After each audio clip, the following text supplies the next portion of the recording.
Good morning, students. So, in this class, we will discuss some important CET and NEET questions on a chemical equilibrium chapter. Okay, chemical equilibrium chapter mele. So, in this class, here we will discuss some important CET questions. So, in that, question number 1 is, ಇಲ್ಲಿ ನಾನು question ಬರೆದಿದ್ದೀನಿ. ಆ question ಯಾವ ವರ್ಷ ಕೇಳಿದಾರೆ ಅಂತ ಇಲ್ಲಿ year ಕೂಡ mention ಮಾಡಿದ್ದೀನಿ. ಸೊ ಇಯರ್ ಯಾವ options I will solve and finally will choose the correct option. Okay, in that question number 1 is the relationship between KP and KC is KP equals to KC into RT raised to delta n. This is the relationship between KP and KC. What is KP?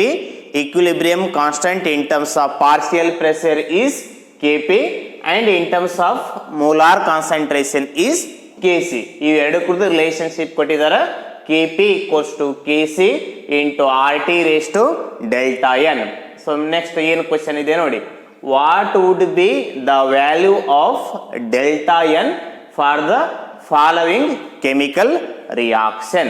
The chemical reaction is given that the decomposition of ammonium chloride NH4Cl decomposition ಮಾಡಿದಾಗ liberates two gases. One is ammonia gas, another one is hydrogen chloride HCl. NH4Cl S ಅಂತಂದ್ರೆ S stands for solid, ಇಲ್ಲಿ G and G stands for gases ಅಂತ ಅರ್ಥ. So with respect to this given chemical reaction, what would be the value of delta n ಅಂತ ಕೇಳಿದ್ರು. What would be the value of delta n? What is delta n?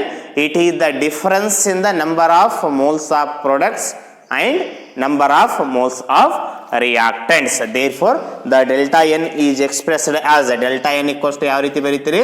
Delta n equals to, it is the difference in the number of moles of products and number of moles of reactants.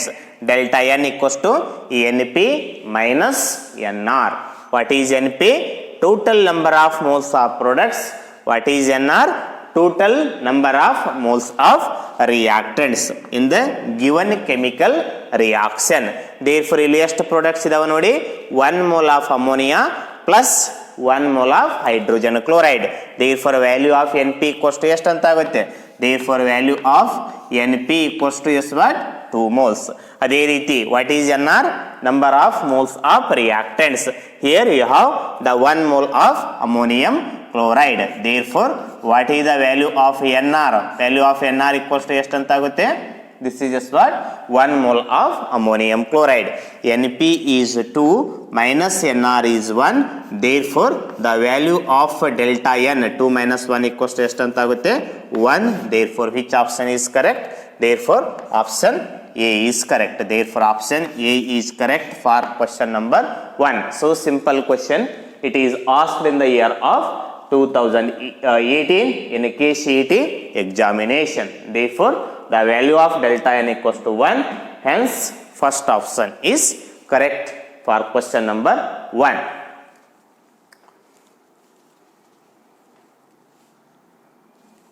Okay, next we will move to the second question.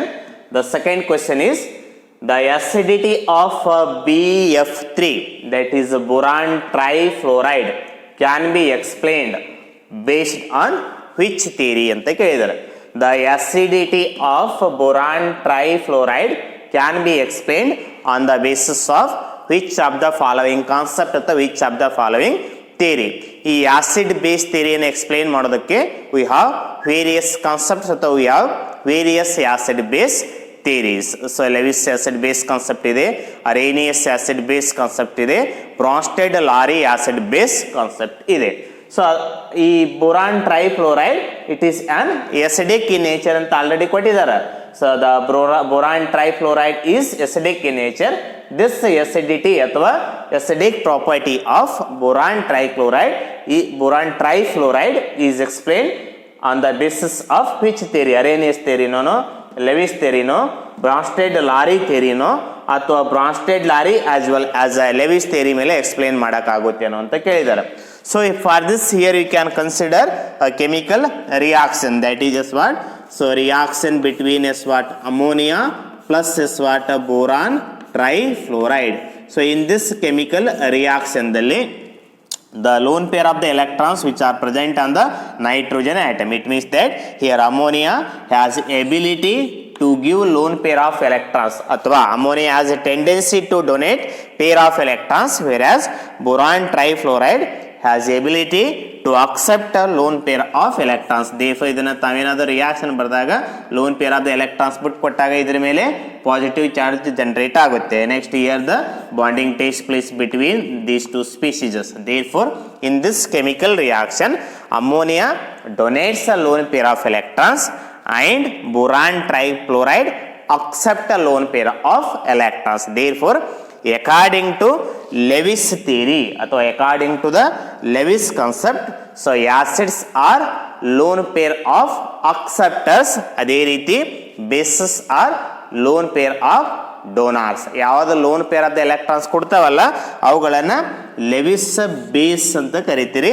ಯಾವ lone pair of the ಎಲೆಕ್ಟ್ರಾನ್ಸ್ಗಳನ್ನು accept ಮಾಡ್ಕೋತಾವಲ್ಲ ಅವುಗಳನ್ನು Lewis acid ಅಂತ ಕರಿತೀರಿ. Therefore the acidity of boron trifluoride is explained on the basis of what theory? That is as what? According to the Lewis theory ಅಥವಾ according to as what? Lewis concept ಅಂತ ಅರ್ಥ. ಅದೇ ರೀತಿ ಅರೇನಿಯಸ್ concept ಪ್ರಕಾರ, ಅದೇ ರೀತಿ ಬ್ರಾನ್ಸ್ಟೆಡ್ lorry concept ಪ್ರಕಾರ so acids and ಬೇಸಿಸ್ಗಳನ್ನು ತಾವು ಬೇರೆ ರೀತಿಯಾಗಿ ಡಿಫೈನ್ ಮಾಡ್ತೀರಿ. H ಪ್ಲಸ್ ಅಯಾನ್ಸ್ ಕೊಡ್ತಾ ಇದ್ರೆ ಅಥವಾ H ಪ್ಲಸ್ ಅಯಾನ್ಸ್ ಏನಾದರೂ OH ಮೈನಸ್ ಅಯಾನ್ಸ್ ಕೊಡ್ತಾ ಇದ್ರೆ H ಪ್ಲಸ್ ಅಯಾನ್ಸ್ ಡೊನೇಟ್ ಮಾಡ್ತಾ ಇದ್ರೆ ಅವುಗಳನ್ನು ಆಸಿಡ್ಸ್ ಅಂತ ಕರಿತೀರಿ. H ಪ್ಲಸ್ ಅಯಾನ್ಸ್ಗಳನ್ನು ಅಕ್ಸೆಪ್ಟ್ ಮಾಡ್ಕೋತಾ ಇದ್ರೆ ಅವುಗಳನ್ನು ಬೇಸ್ ಅಂತ ಕರಿತೀರಿ. This question is asked in the year of KCET 2018. A very important type of question. Boron trifluoride, it is acidic in nature. This acidic property of boron trifluoride is explained on the basis of acid base theory. That theory is called as Lewis theory ಅಥವಾ Lewis concept. According to the Lewis concept ಯಾವ ಸ್ಪೀಸೀಸ್ಗಳು lone pair of the ಎಲೆಕ್ಟ್ರಾನ್ಸ್ಗಳನ್ನು accept ಮಾಡ್ಕೋತಾವಲ್ಲ ಅವುಗಳನ್ನು Lewis acids ಅಂತ ಕರೀತೀರಿ. And the species which donates the lone pair of electrons ಅವುಗಳನ್ನು Lewis base ಅಂತ ಕರೀತಾರೆ. ಅದೇ ಏನಾದರೂ ಅಮೋನಿಯಾ ಅಂತ ಕೊಟ್ಟಿದ್ರೆ it is just what considered as Lewis base ಅಂತ ಕನ್ಸಿಡರೇಷನ್ ಮಾಡ್ತಾರೆ. This is question number 2. For the second question option C is correct. That is just what Lewis theory ಅಥವಾ Lewis concept. Okay. So next question number 3. It is a very important and easy type of question. ಏನಿದೆ ನೋಡಿ question. The equilibrium constants K1 and K2 for the following reactions are related as. ಇದನ್ನ 2016 ದಲ್ಲಿ ಕೇಳಿದ್ದಾರೆ. This question is asked in the year of KCET 2016 examination. ಏನಿದೆ ನೋಡಿ question. The equilibrium constant ಅನ್ನ capital letter K ದಿಂದ representation ಮಾಡ್ತೀರಿ. The equilibrium constants K1 and K2 ಅಂತ ಕೊಟ್ಟಿದ್ದಾರೆ. ಯಾಕೆ ಹೇಳಿ? Because here 2 chemical reactions are given. The equilibrium constants K1 and K2 for the following these 2 reactions are related as. ಅದನ್ನ ಇಲ್ಲಿ 2 chemical reactions ಇದೆ. With respect to these 2 chemical reactions K1 equals to square root of K2 ಆಗುತ್ತೇನೋ ಅಥವಾ K2 equals to 1 by K1 ಆಗುತ್ತೇನೋ or K1 equals to 2 times K2 ಅಥವಾ K2 equals to 1 divided by K1 square ಆಗುತ್ತೇನೆ. For this here you have to write the expression of equilibrium constant K1 and K2 for these 2 chemical reaction. With respect to equation number 1, with respect to chemical reaction 1, the equilibrium constant is represented as K1 and it is expressed as equation ಯಾವ ರೀತಿ ಬರೀತೀರಿ? Equilibrium constant, it is the ratio of molar concentration of products by the molar concentration of reactants and the power rises to its stoichiometric coefficient. Therefore K1 equals to ಏನಂತ ಆಗುತ್ತೆ? It is the molar concentration of NO2 power 11 because it is just what? 1 mole of product. So divided by molar concentration of reactants ಇಲ್ಲಿ ಯಾವುದೇ ಇದಾವ nitrogen monoxide and what? Oxygen divided by molar concentration of nitrogen monoxide. ಇಲ್ಲಿ power ಏನು ಇಲ್ಲ ಅಂತಂದ್ರೆ 1 ಇರುತ್ತೆ, because it is as what 1 mole of nitrogen monoxide into as what molar concentration of as what oxygen. ಇಲ್ಲಿ ಎಷ್ಟು moles of oxygen ಇದೆ? half mole of oxygen, therefore power this is just what 1/2. Consider this is just what equation number 1. ಅದೇ ರೀತಿ with respect to the second chemical equation, here you can write the equilibrium constant K2 equals to ಎರಡನೇ ರಿಯಾಕ್ಷನ್ಗೆ ಸಂಬಂಧಪಟ್ಟಂಗೆ ಇಲ್ಲಿ ಯಾವ ರೀತಿ ತಾವು equilibrium constant expression ಅನ್ನು ಬರೀಬಹುದು. Similarly ಇಲ್ಲಿ ಯಾವ ರೀತಿ ಫಸ್ಟ್ ಇಕ್ವೇಷನ್ಗೆ ಬರೆದಿರಲ್ಲ ಅದೇ ರೀತಿ ಸೆಕೆಂಡ್ ಇಕ್ವೇಷನ್ಗೆ it is the ratio of molar concentration of products by the molar concentration of reactants power rise to the stoichiometric coefficient. ಇಲ್ಲಿ product nitrogen monoxide and oxygen, therefore it is the ratio of molar concentration of products. ಇಲ್ಲಿ ಎಷ್ಟು moles of nitrogen monoxide ಇದೆ? 2 moles, therefore here power is just what 2 into one more product ಇದೆ, that is just what molar concentration of just what oxygen divided by molar concentration of reactants. This is just what nitrogen dioxide, molar concentration of NO2. ಇಷ್ಟೇ ಬರೆಯುವಂಗಿಲ್ಲ, power ಬರಿಬೇಕಿಲ್ಲ. ಇಲ್ಲಿ ಎಷ್ಟು number of moles ಇರ್ತದಲ್ಲ ಅಷ್ಟು power ಅನ್ನ ಬರೀಬೇಕು. Here you have 2 moles of nitrogen dioxide, therefore ಇಲ್ಲಿ power ಏನು ಬರೀಬೇಕು? ಅದರದ್ದು ನಂಬರ್ ಆಫ್ ಮೋಲ್ಸ್ ಅಥವಾ ಅದರದ್ದು ಸ್ಟಾಯ್ಕಿಯೋಮೆಟ್ರಿಕ್ ಕೋಎಫಿಷಿಯಂಟ್ ಅನ್ನ ಬರೀಬೇಕು.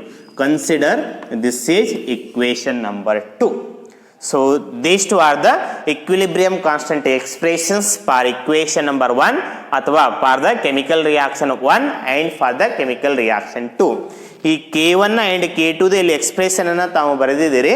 So based upon the expression of as what K1 and K2, ಈ K1 ಮತ್ತು K2 ಎಕ್ಸ್ಪ್ರೆಷನ್ ಆಧಾರದ ಮೇಲೆ here you have to write the relationship between K1 and K2. This is the expression of K1 and this is just what expression of K2.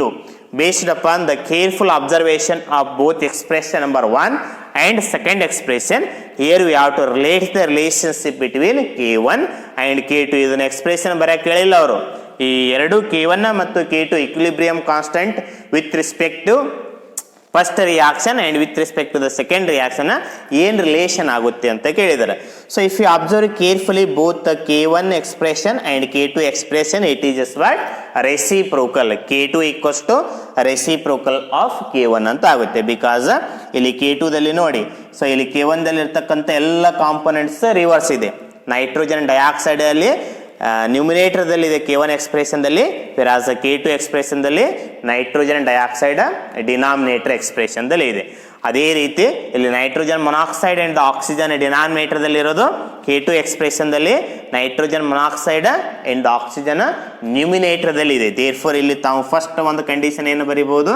K2 equals to the reciprocal of as what K1. ಅಷ್ಟೇ ಬರೆದ ತಪ್ಪಾಗುತ್ತೆ. ಇಲ್ಲಿದೆ ನೋಡಿ K2 equals to 1 divided by K1. This is wrong. Next ನೋಡಿ, number of moles ಅನ್ನು ತಾವು observation ಮಾಡಿದಾಗ first ಇಕ್ವೇಶನ್ದಲ್ಲಿ ಇಲ್ಲಿ 1 mole ಆಫ್ ನೈಟ್ರೋಜನ್ ಮೊನಾಕ್ಸೈಡ್ ಇದೆ. ಈ ಸೆಕೆಂಡ್ ಇಕ್ವೇಶನ್ದಲ್ಲಿ 2 moles ಆಫ್ ನೈಟ್ರೋಜನ್ ಮೊನಾಕ್ಸೈಡ್ ಇದೆ. ಇಲ್ಲಿ 1 mole of nitrogen monoxide, here you have 2 moles of nitrogen monoxide. ಅದೇ ರೀತಿ ಫಸ್ಟ್ ಇಕ್ವೇಶನ್ದಲ್ಲಿ ಹಾಫ್ ಮೋಲ್ಸ್ ಆಫ್ ಆಕ್ಸಿಜನ್ ಇದೆ, ಸೆಕೆಂಡ್ ರಿಯಾಕ್ಷನ್ದಲ್ಲಿ 1 mole ಆಫ್ ಆಕ್ಸಿಜನ್ ಇದೆ. ಫಸ್ಟ್ ಇಕ್ವೇಶನ್ದಲ್ಲಿ here you have got 1 mole of nitrogen dioxide. In the second equation here you have taken 2 moles of nitrogen dioxide. ಹೀಗಾಗಿ here the stoichiometric coefficients ಅಥವಾ number of moles of reactants and the number of moles of products equation number 1 reaction 1 and reaction 2ದಲ್ಲಿ comparison ಮಾಡಿದ್ರೆ second ರಿಯಾಕ್ಷನ್ದಲ್ಲಿ so double of the in this second ರಿಯಾಕ್ಷನ್ದಲ್ಲಿ you have as what double of the number of moles of as what reactants. ಹೀಗಾಗಿ K2 equals to ಇಲ್ಲಿ ಏನಂತ ಆಗುತ್ತೆ? K1 square ಅಂತ ಆಗುತ್ತೆ. This is K2 equals to as what K1 square. ಇಲ್ಲಿ ನೋಡಿ K2ದಲ್ಲಿ number of moles of as what reactants, number of moles of reactants ಇಲ್ಲಿ ಎಷ್ಟಿದಾವ? 2 moles of nitrogen monoxide, 2 moles of nitrogen dioxide. Therefore ಇಲ್ಲಿ ಎಷ್ಟಿದೆ? Only 1 mole of nitrogen dioxide. ಹೀಗಾಗಿ ಇದನ್ನ ಏನಂತ ಆಗುತ್ತೆ? K2 equals to K1 square. ಅದೇ ರೀತಿ 1 mole of nitrogen monoxide. Here you have as what? Second equation dalli here you have as what? 2 moles of nitrogen monoxide. Therefore it is as what? K1 square. ಇಲ್ಲಿ half moles ಇದೆ, but K2 expression dalli ಇಲ್ಲಿ 1 mole ಇದೆ. Therefore ಇಲ್ಲಿ ಏನಂತ ಆಗುತ್ತೆ?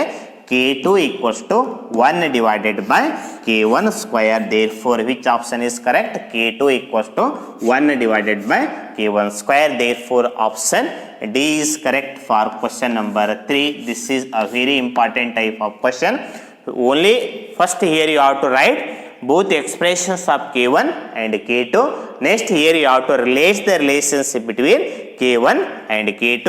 So, K2 equals to 1 divided by K1 because here you have the reciprocal of all the components which are present in the K1 and the next number of moles of reactants, next number of moles of products ಗಳನ್ನು ಹೋಲಿಕೆ ಮಾಡಿದಾಗ what here will get? K2 equals to 1 divided by K1 ಅಂತ ಆಗುತ್ತೆ. It is nothing but ಇಲ್ಲಿ reaction ಒಂದರದಲ್ಲಿ ಎಷ್ಟು number of moles of reactants ಮತ್ತು products ಇದಾವಲ್ಲ, K2 ದಲ್ಲಿ ಸೆಕೆಂಡ್ ರಿಯಾಕ್ಷನ್ ದಲ್ಲಿ double of number of moles of reactants as well as products ಇದೆ. Half mole of oxygen, ಇಲ್ಲಿ 1 ಮೋಲ್ ಆಫ್ ಆಕ್ಸಿಜನ್ ಏನೈತೆ ಇಲ್ಲಿ ಡಬಲ್. ಸೊ ಅದೇ ರೀತಿ ಇಲ್ಲಿ 1 mole of nitrogen monoxide, here you have as what? 2 mole of nitrogen monoxide. Therefore K2 equals to 2 times of is what? K1 ಅಂತ ಆಗುತ್ತೆ. ಅದೇ ರೀತಿ here you have 2 moles of nitrogen dioxide, here you have as what? Only 1 mole of nitrogen dioxide. So therefore the correct option for question number 3, this is just what? Option 3 is correct.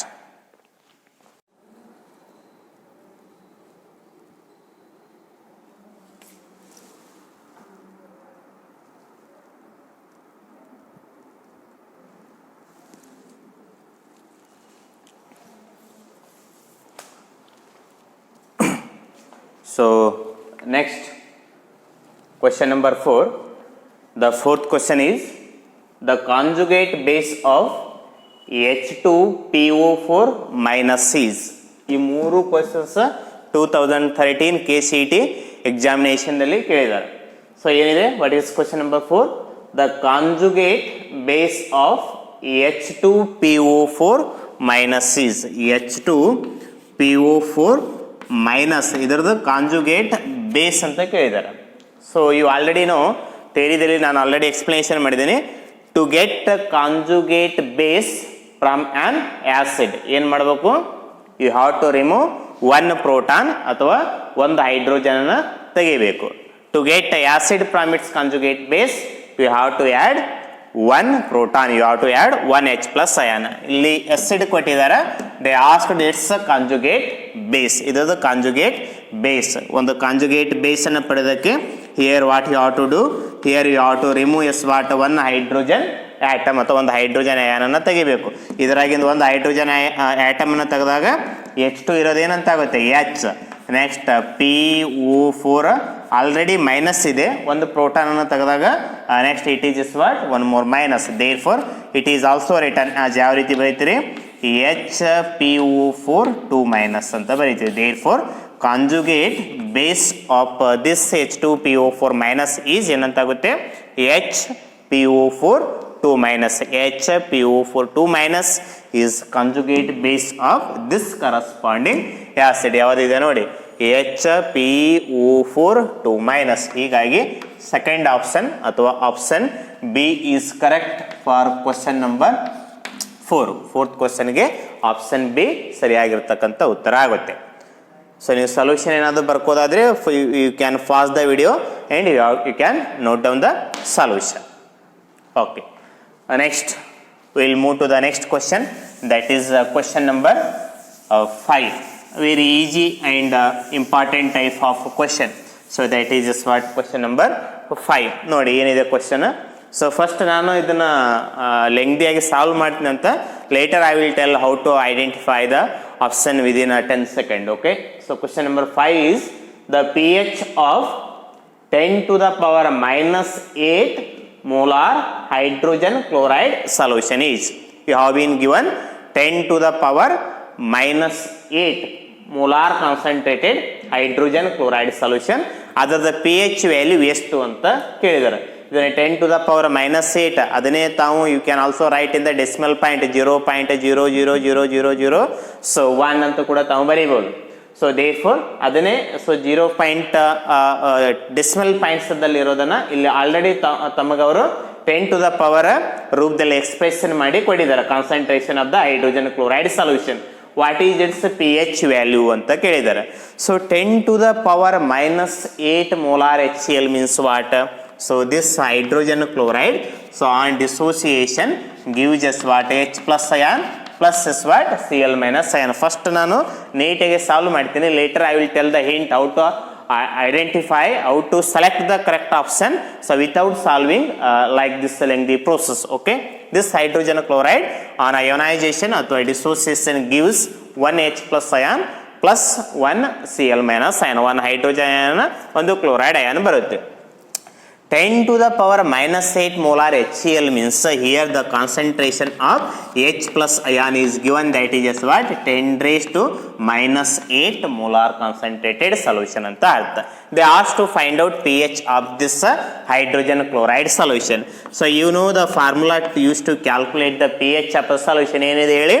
pH equals to minus log of hydrogen ion concentration, negative log to the base 10 ಇರುತ್ತೆ. ಏನಿಲ್ಲ ಅಂತಂದ್ರು negative log to the base 10 of hydrogen ion concentration is called as pH, and minus log of hydroxyl ion concentration is ಏನು ಹೇಳಿ POH. Therefore in this formula substitute the concentration of hydrogen chloride minus log of H plus ion concentration ಎಷ್ಟು ಕೊಟ್ಟಿದ್ದಾರೆ ಇಲ್ಲಿ 10 to the power -8. ನೋಡಿ formula ಕರೆಕ್ಟಾಗಿ ಗೊತ್ತಿರ್ಬೇಕು ತಮಗೆ. So minus log of 10 to the power -8, it is in the form of log of e raised to m. What is log of e raised to m equals ಏನಂತ ಆಗುತ್ತೆ m log a ಅಂತ ಆಗುತ್ತೆ. It is in the form of what I want to say here is it is in the form of log of e raised to m. therefore log of e raised to m equals to m log a. so therefore so minus of, so next it is what? -8 log. This is m log a. What is a? It is just what? 10.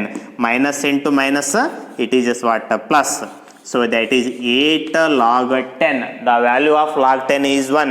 Standard ಇರ್ತಕ್ಕಂಥದ್ದು ನಾವು log ವ್ಯಾಲ್ಯೂನು ಕೂಡ ನೆನಪಲ್ಲಿ ಇಟ್ಕೊಂಡ್ಬಿಡ್ಬೇಕು. Log 1 equals to 0, log 10 equals to 1. So ಆ ರೀತಿ standard ವ್ಯಾಲ್ಯೂಸ್ಗಳನ್ನು ತಾವು ನೆನಪಲ್ಲಿ ಇಟ್ಕೊಂಡ later you can convert these values also. Therefore so log 10 value is as what 1. Therefore 8 into 1 ಅಂತ ಆಗುತ್ತೆ. ಎಷ್ಟಂತಾಗುತ್ತೆ? Therefore the pH of 10 to the power -8 molar concentrated hydrogen chloride solution is just what? pH equals to 8 ಅಂತ ಆಗುತ್ತೆ. ಎರಡು options ಇದಾವೆ ಇಲ್ಲಿ, 8 as well as -8. therefore which option is correct? that is just what? option A is correct for question number 5. ಇದನ್ನ ಯಾವ ರೀತಿ ತಾವು without solving ಯಾವ ರೀತಿ ಐಡೆಂಟಿಫೈ ಮಾಡಬೇಕು ನೋಡಿ. So in case of monobasic acid, so what are monobasic acid? A acid whose basicity is 1 is called as monobasic acid. Athava in other words you can also define those acids which gives only one proton or only one H plus ion are called as monobasic acid. ಯಾವ ಆ್ಯಸಿಡ್ಗಳನ್ನು ತಾವು dissociation ಮಾಡಿದಾಗ ionisation ಮಾಡಿದಾಗ only ಒಂದು H plus ions ಬರುತ್ತಲ್ಲ ಅವುಗಳನ್ನು ಮೊನೋಬೇಸಿಕ್ acid ಅಂತ ಕರಿತೀರಿ. ಇನ್ case of ಮೊನೋಬೇಸಿಕ್ acid ಇಲ್ಲಿ ಏನು ಕಾನ್ಸಂಟ್ರೇಷನ್ 10 to the power ರೂಪದಲ್ಲಿ ಏನು ಕೊಟ್ಟಿರ್ತಾರಲ್ಲ ಅದರದ್ದು pH ವ್ಯಾಲ್ಯೂ ಸೇಮ್, ಅದರದ್ದು ಸೈನ್ ಅಪೋಸಿಟ್ ಆಗುತ್ತೆ. 10 to the power -8. therefore final pH value what you will get -8 ಇದ್ರೆ ಇಲ್ಲಿ +8, ಅದೇ ಇಲ್ಲಿ ಏನಾದ್ರು +8 ಇದ್ರೆ ಫೈನಲ್ ಆನ್ಸರ್ ಏನಾಗುತ್ತೆ -8 ಅಂತ ಆಗುತ್ತೆ. That you can also cross verify. For example so you can take, so first ವಿಡಿಯೋವನ್ನು ಪಾಸ್ ಮಾಡಿ ನೀಟಾಗಿ ಸೊಲ್ಯೂಷನ್ ಬರ್ಕೊಳ್ಳಿ.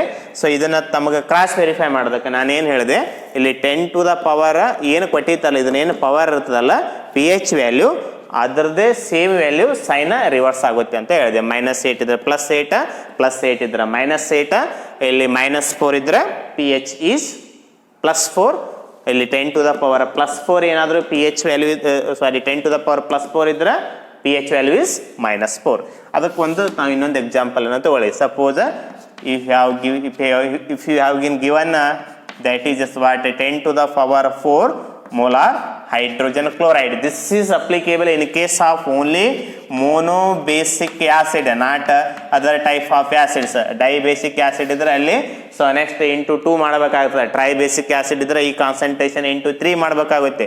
In case of monobasic acids like hydrogen chloride, so ಅದೇ ರೀತಿ nitric acid ಈ ರೀತಿ ಮೊನೋಬೇಸಿಕ್ ಆ್ಯಸಿಡ್ಗಳನ್ನು ಇದ್ದರೆ ಮಾತ್ರ ಅವಾಗ ಇದು ನಾನೇ ಟ್ರಿಕ್ ಹೇಳಿದ್ನಲ್ಲ ಅದನ್ನು ಅಪ್ಲಿಕೇಬಲ್ ಆಗುತ್ತೆ. ಡೈಬೇಸಿಕ್ ಆ್ಯಸಿಡ್ ಮತ್ತು ಟ್ರೈಬೇಸಿಕ್ ಆ್ಯಸಿಡ್ ಇದ್ದಾಗ ಈ ಕಾನ್ಸಂಟ್ರೇಷನ್ಗೆ multiply with 2 and multiply with 3 ಮಾಡಿರಿ. For example one more question ಇಲ್ಲಿ ನಾವು ಇನ್ನೊಂದು ಫ್ರೇಮ್ ಮಾಡುವಂಥ what is the pH of 10⁴ molar concentrated hydrogen chloride. So ಈ ಇಂಟ್ ಪ್ರಕಾರ ಆದರೆ ಏನಂತ ಆಗುತ್ತೆ, ಫೈನಲ್ ಆನ್ಸರ್ ಏನು ಬರಬೇಕು, what you have to get the answer. ಇದನ್ನು 10⁴ ಪವರ್ ಏನಿರ್ತದಲ್ಲ same value with opposite sign. Therefore the pH of 10⁴ molar concentrated hydrogen chloride ಅಥವಾ nitric acid it's pH value is -4 ಬರುತ್ತೆ ಅಲ್ಲ ನೋಡಿ. So here 10⁴ is what 4 HCl, 10⁴ HCl which is nothing but the molar concentration of H plus ion ಎಷ್ಟು ಅಂತ ಅರ್ಥ 10⁴ molar ಅಂತ ಅರ್ಥ. So ಈ ಹಾವ್ pH equals to ಎಕ್ಸ್ಪ್ರೆಷನ್ ಇದೆ pH equals to minus log of hydrogen ion concentration, that is just what a minus log of hydrogen ion concentration is given. ಎಷ್ಟು ಕೊಟ್ಟಿದ್ದಾರೆ hydrogen ion concentration, that is just what 10⁴.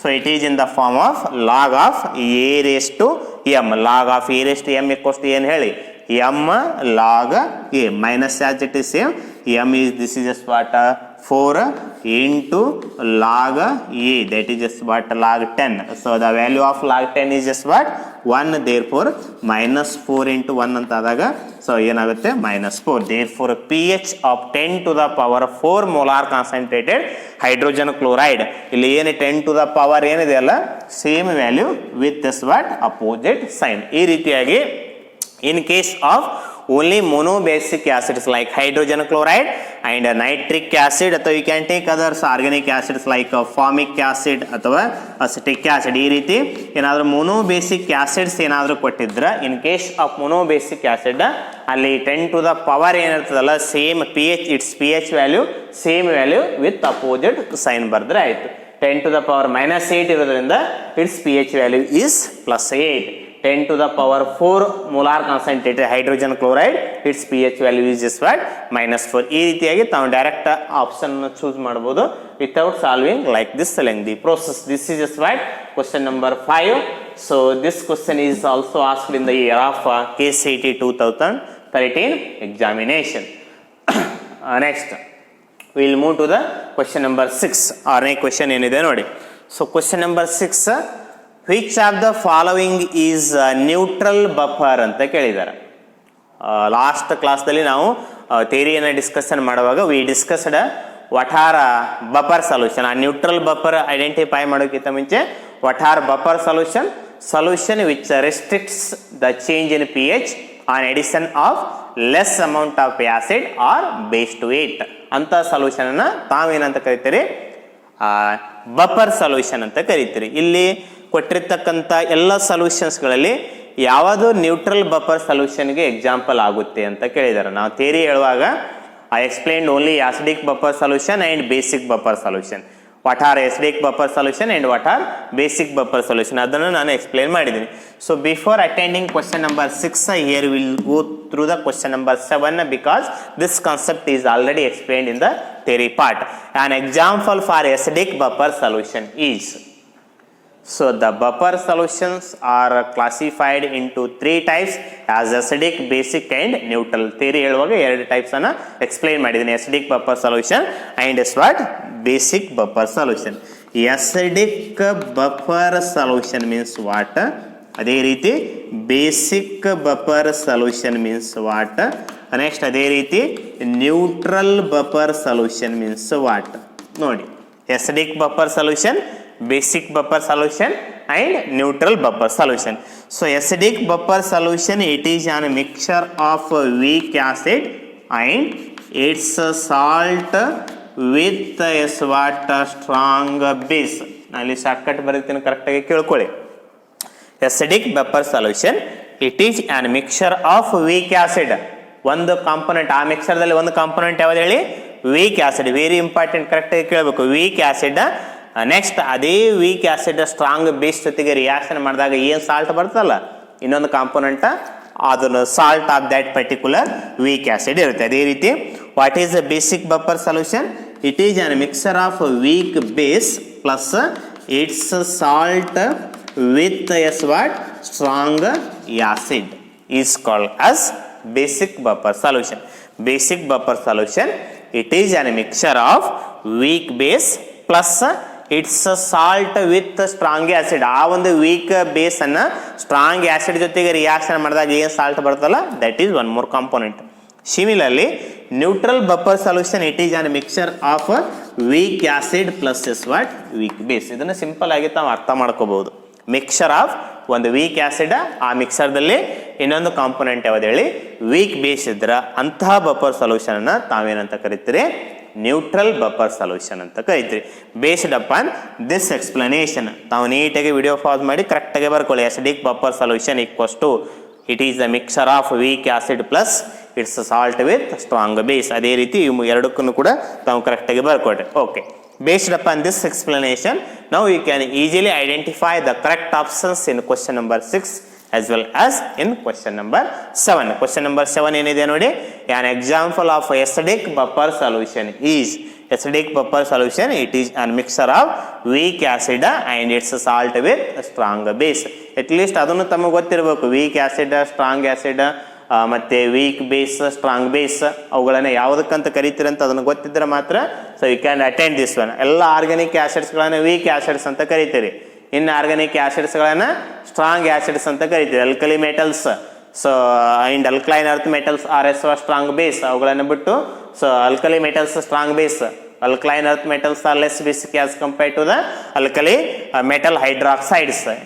ಅದೆಲ್ಲ concept ಗೊತ್ತಿದ್ರೆ easily you can find out the correct option. ನೋಡಿ, an example of acidic buffer solution, it is a mixture of weak acid plus its salt with strong base. weak acid ಯಾವ್ದಿದೆ? acetic acid, acetic acid. so weak acid is acetic acid. ಹೀಗಾಗಿ your answer it should be either option A ಅಥವಾ option B. so acetic acid, acetic acid. next ಇನ್ನೊಂದು component its salt with strong base. ಈ acetic acid ಅನ್ನ strong base like sodium hydroxide ಜೊತೆಗೆ reaction ಮಾಡಿದಾಗ ಏನು ಬರುತ್ತೆ? For example, if you react acetic acid with sodium hydroxide, ಈ acetic acid ಅನ್ನ sodium hydroxide ಜೊತೆಗೆ ತಾವೇನಾದರೂ ರಿಯಾಕ್ಷನ್ ಮಾಡಿದ್ರೆ what here will get? Sodium acetate ಅಂತಕ್ಕಂಥ ಸೊ ಪ್ರಾಡಕ್ಟ್ ಬರುತ್ತೆ. So that is just what a salt of that particular weak acid. Acetic acid CH3COOH. Acetic acid is weak acid. ಇದನ್ನು strong base like sodium hydroxide ಜೊತೆಗೆ reaction ಮಾಡಿದಾಗ what here will get? Sodium acetate. Acid plus base reaction ಮಾಡಿದಾಗ salt plus water ಬರುತ್ತೆ. So this is just what? Salt of corresponding weak acid. therefore it is the mixture of what weak acid and its salt with strong base. therefore an example of acidic buffer solution, it is an example that is just what acetic acid plus is what? sodium acetate. ಹೀಗಾಗಿ which option is correct? option B is correct for question number 7. acetic acid is weak acid and sodium acetate is the salt which is obtained by the reaction of weak acid with the strong base. ಹೀಗಾಗಿ option B is correct for question number 7. okay. ಅದೇ ರೀತಿ question number 6, which of the following is a neutral buffer solution ಅಂತ ಕೇಳಿದ್ದಾರೆ. ಯಾವುದು neutral buffer ಆಗುತ್ತೆ ಅಂತ ಕೇಳಿದ್ದಾರೆ. ಇಲ್ಲಿ ಕೊಟ್ಟಿರ್ತಕ್ಕಂಥ 4 ಆಪ್ಷನ್ಸ್ಗಳು. ನ್ಯೂಟ್ರಲ್ ಬಫರ್ ಅಂತಂದ್ರೆ ಏನು ಹೇಳಿ? It is the mixer of weak acid plus ಸ್ವಾಟ್ ವೀಕ್ ಬೇಸ್. ಇಲ್ಲಿ ಕೊಟ್ಟಿರ್ತಕ್ಕಂಥ 4 ಆಪ್ಷನ್ಸ್ಗಳಲ್ಲಿ here you have to identify so which option having both weak acid plus weak base. Ammonium hydroxide weak base.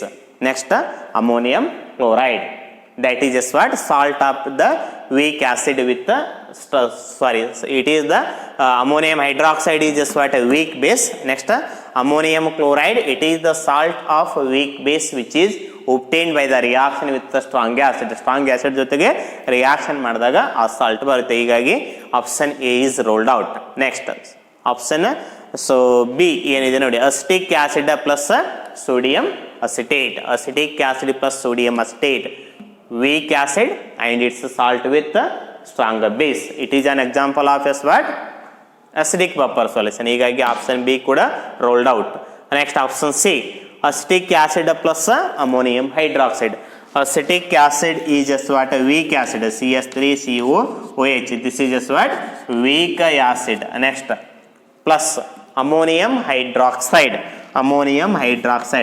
NH4OH. This is just what? Weak base. Therefore, neutral buffer solution. It is the mixture of weak acid plus weak base. ಹೀಗಾಗಿ which option is correct for question number 6? Option C is correct for question number 6. That is just what? It is a mixture of weak acid plus what? Weak base. For example, acetic acid plus ammonium hydroxide. ಹೀಗಾಗಿ option C is correct for question number 6. ಇಲ್ಲಿ ಇನ್ನೊಂದು question frame ಮಾಡಿಬಿಡೋಣ ಅಂತ. So for example question number 7ದಲ್ಲಿ ಏನಾದರೂ an example of basic buffer solution ಅಂತ ಏನಾದರೂ ಇದ್ರೆ, basic buffer solution, it is the mixture of a weak base plus its salt with strong acid. weak base ಯಾವುದಿದೆ ನೋಡಿ, ammonium hydroxide is weak base. Next, its salt with strong acid. Ammonium hydroxide strong acid ಜೊತೆಗೆ reaction ಮಾಡಿದಾಗ ಏನು salt ಬರ್ತಲ್ಲ ಅದೇ ಇನ್ನೊಂದು component. That is just what an example of basic buffer solution. ಏನಂತ ಏನಾದರೂ ತಮಗೆ ಏನಾದರೂ ಕ್ವಶನ್ ಇದ್ರೆ, basic buffer solution it is the mixer of weak base plus ಏನು ಸಾಲ್ಟ್ ಬರ್ತದಲ್ಲ ಈ ವೀಕ್ ಬೇಸನ್ನು ಆ್ಯಸಿಡ್ ಜೊತೆಗೆ ರಿಯಾಕ್ಷನ್ ಮಾಡಿದಾಗ, ಎಂಥ acid? Strong acid like hydrogen chloride ಜೊತೆಗೆ ರಿಯಾಕ್ಷನ್ ಮಾಡಿದಾಗ, ಬೇಸ್ ಪ್ಲಸ್ ಆ್ಯಸಿಡ್ ರಿಯಾಕ್ಷನ್ ಮಾಡಿದಾಗ what year will get a salt plus as what? Water. Therefore basic buffer solution it is an mixer of weak base plus its salt with strong acid. Therefore ಅದೇ question number 7 ಏನಾದ್ರೆ an example of basic buffer solution ಇದ್ರೆ ಅವಾಗ ಯಾವ option correct ಆಗುತ್ತೆ? An mixer of ammonium hydroxide plus ammonium chloride. Option C ಆಗುತ್ತೆ if the question is an example of basic buffer solution. These two are very important type of questions. How to find out the, ಇಲ್ಲಿ P H ಅಂತಿದೆ, ಅದೇ P O H ಅಂತ ಕೇಳಿದ್ರೆ next you can relate the relationship. That is just what? P H plus POH equals to 14. POH ಅಂತ ಕೇಳಿದ್ರೆ ಇದನ್ನೇ ನೋಡಿ 14 minus 8 ಮಾಡಿ. So you will get the answer. So that is just what 6 ಅಂತ ಬರುತ್ತೆ. ಆ ರೀತಿ here you can find out, here you can calculate the pH value as well as the POH value.